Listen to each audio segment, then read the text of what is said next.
And she said, did you stop and go to sleep? I said, no, ma'am.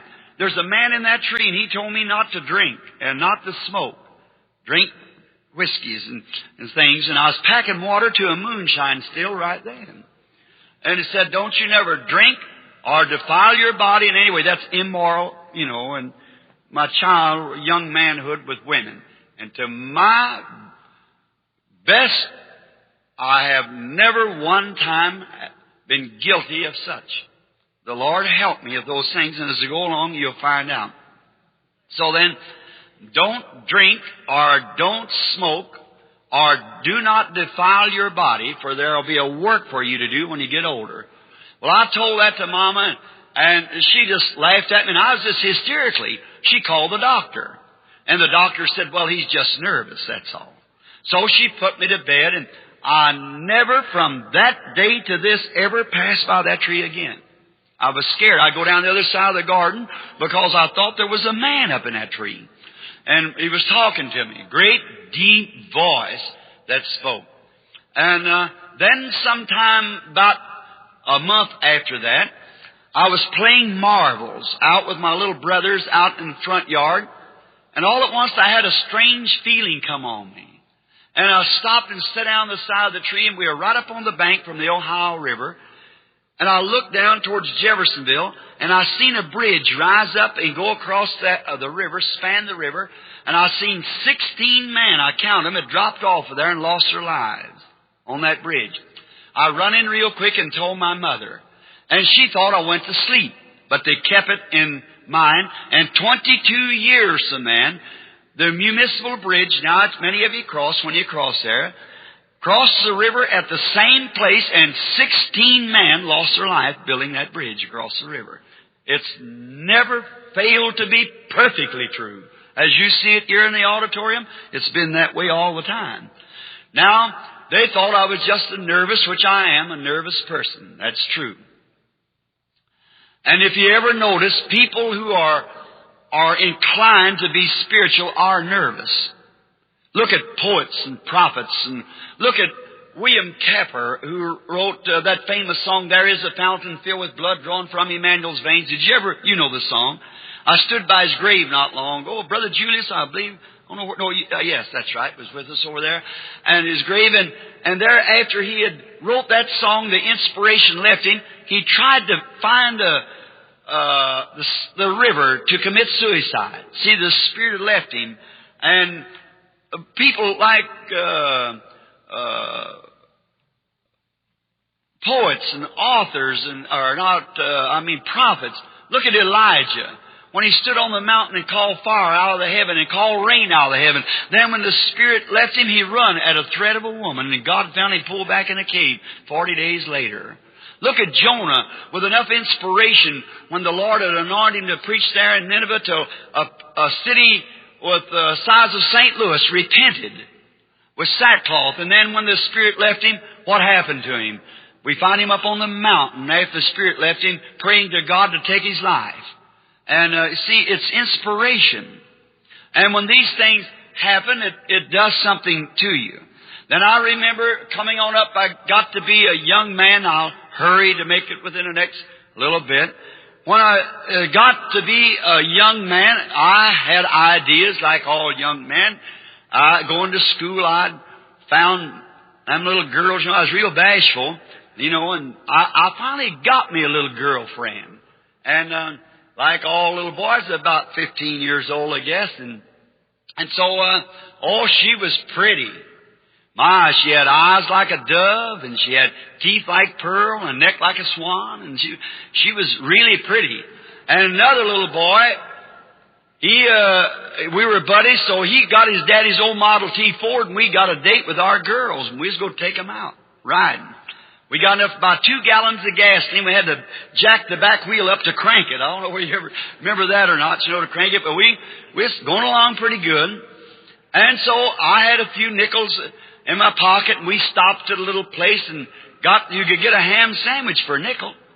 And so, I was rich. I could buy 4 of them, see.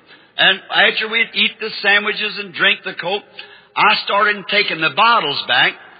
And to my surprise, when I come out, women had just started falling from grace at that time, or from womanhood. My little dove was smoking a cigarette.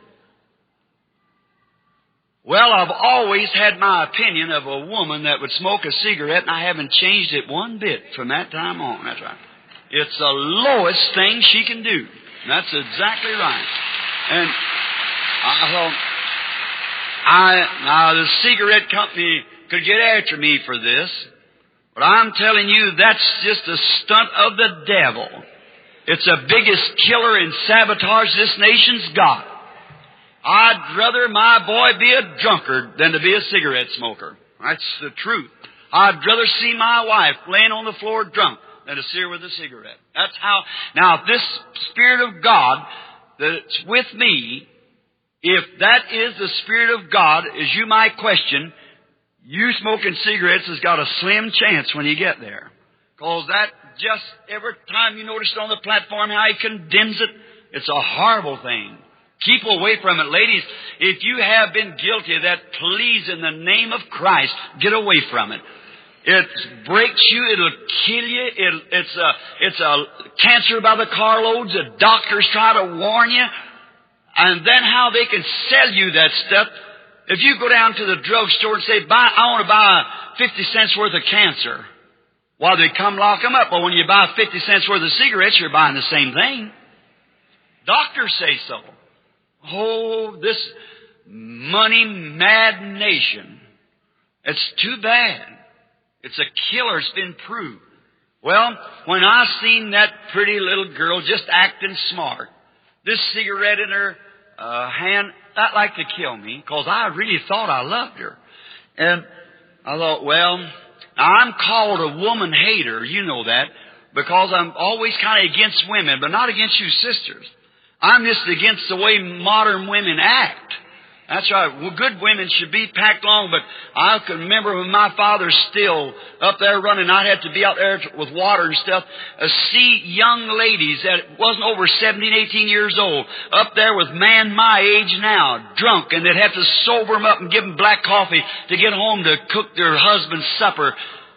Oh, something like that. I said, this was my remark then, they're not worth a good clean bullet to kill them with it. That's right. And I hated women. That's right. And I just have to watch every move now to keep them still thinking the same thing. So, but now a good woman is a jewel in a man's crown. She should be honored. My mother's a woman. My wife is. And they're lovely. And I've got thousands of Christian sisters who I highly respect.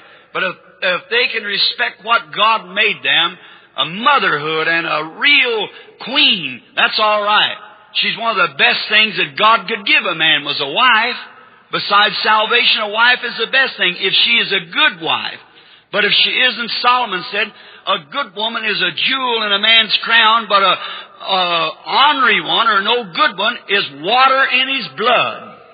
And that's right, that's the worst thing could happen. So a good woman, if you've got a good wife, brother, you ought to respect her with the highest. That's right. You should do that.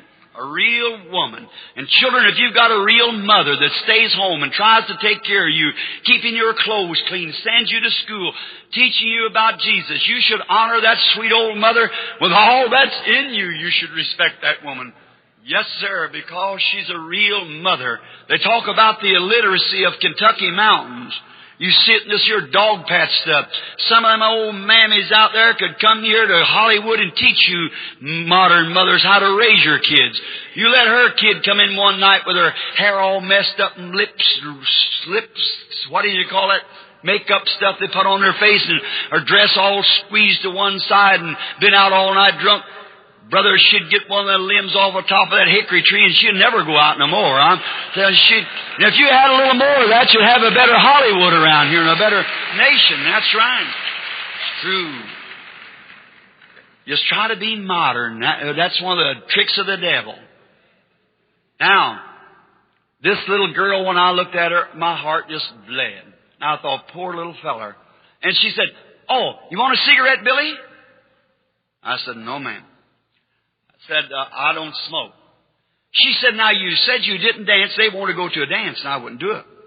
So I said, "There's a dance down there, what's called Sycamore Gardens." And I said, "No, I don't dance." She said, now you don't dance, you don't smoke, you don't drink. How do you have any fun? I said, well, I like to fish. I like to hunt. That didn't interest her. So she said, take this cigarette. And I said, no, ma'am, thank you. I don't smoke. And I was standing on the fender. They had a running board on the old Ford, you remember. I was standing on that fender, steady in the back seat, she and I. And she said, you mean you won't smoke a cigarette? Said, and we girls has got more nerve than you have. I said, no, ma'am, don't believe I want to do it. She said, well, you big sissy. Oh, my. I wanted to be Big Bad Bill, so I sure didn't want nothing sissy. See, I wanted to be a prize fighter. That was my idea of life. So I said, sissy. I couldn't stand that. So I said, give it to me. I said, I'll show her where I'm sissy or not.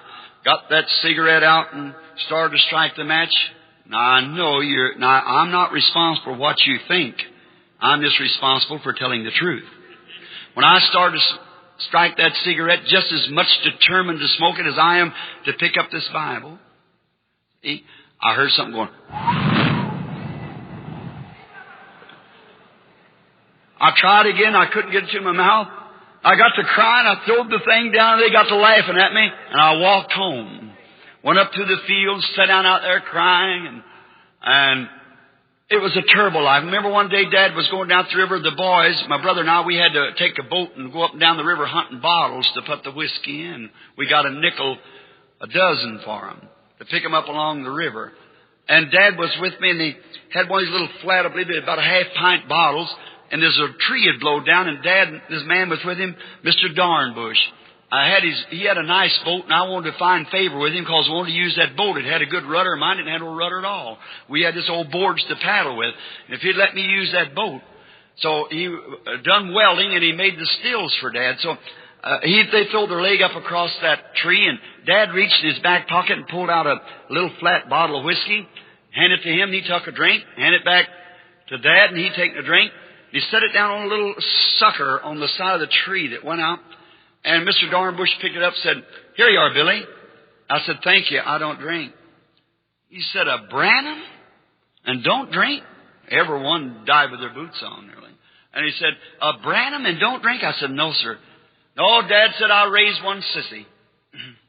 My daddy calling me a sissy. I said, hand me that bottle. I pulled that stopper out of the top of it, determined to drink it. And when I started to turn it up,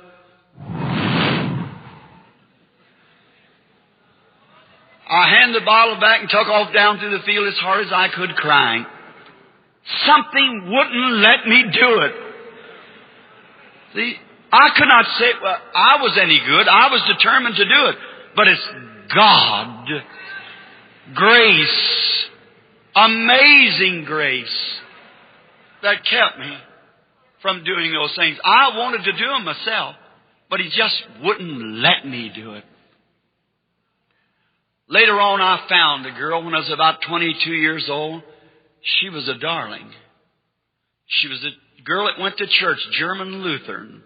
Her name was Brombach, B-R-U-M-B-A-C-H, come from the name of Brombach. And she was a nice girl. She didn't smoke or drink or she didn't dance or anything. A nice girl. I went with her for a little while, and